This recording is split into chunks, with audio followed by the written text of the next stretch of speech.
Donc Sébastien Georges. C'est bon, c'est parfait. C'est bon? Ok.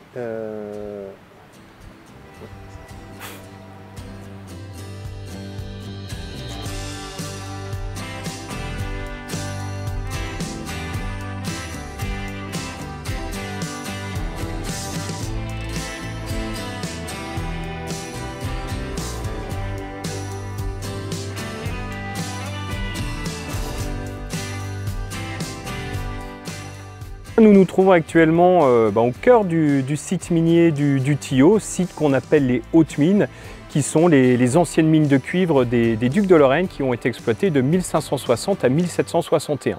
Le cuivre qui est exploité ici au Tillot pouvait avoir différentes fonctions. Bien évidemment la monnaie qui était très utilisée à l'époque, donc les monnaies du peuple, on va dire les monnaies courantes, mais également on pouvait fabriquer des ustensiles de cuisine, des cloches également, puisque quand on mélange du cuivre avec de l'étain, on obtient du bronze. Avec le bronze, on pouvait confectionner des cloches, et puis l'armement, les canons, qui n'était pas une part négligeable pour le duché de Lorraine.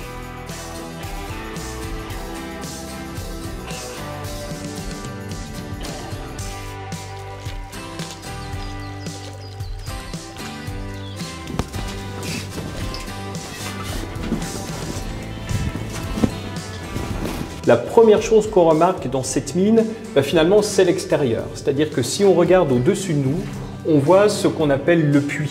Donc il faut imaginer que les mineurs, les prospecteurs, ont découvert le filon là-haut, dans la montagne, en affleurement, et de là, ils ont commencé le percement de la mine. C'est-à-dire ils ont vidé la faille, là, mais c'est cette ouverture-là qui était remplie de cuivre, de minerai. Pour résumer, les mineurs utilisent trois grandes techniques de percement.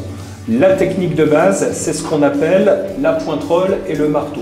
La pointerolle, c'est un petit pic emmanché de cette hauteur-là que les mineurs appliquaient sur la roche et avec un marteau, ils venaient percuter. Donc là, on enlève des éclats de granit, on avance de façon très lente, puisque les vitesses d'avancement pour les mineurs à cette époque-là sont de l'ordre de 7 cm par jour, 50 cm par semaine. On est là dans des roches, des granites extrêmement durs. Là, c'est le témoignage de la présence du cuivre. En fait, le verre que vous avez ici, c'est le témoignage de la présence du filon. Et la révolution, c'est l'utilisation de la technique de la poudre noire qu'on arrive à voir ici encore en paroi. On devine ces trous, comme celui que vous avez juste ici, ou encore, c'est-à-dire que les mineurs vont forer un trou avec un outil qu'on appelle un fleuret, une baramine. À l'intérieur, on va placer une charge de poudre. Alors là, il ne faut pas imaginer d'énormes explosions, puisque ce qui va se décrocher de la paroi suite à l'explosion, ce sont 2 blocs de pierre, 2 à 3 blocs de pierre qui ont la taille de ce casque. C'est dans les mines du Tillot, ici, qu'on utilisera pour la première fois en Europe la technique de la poudre noire dans une mine en 1617.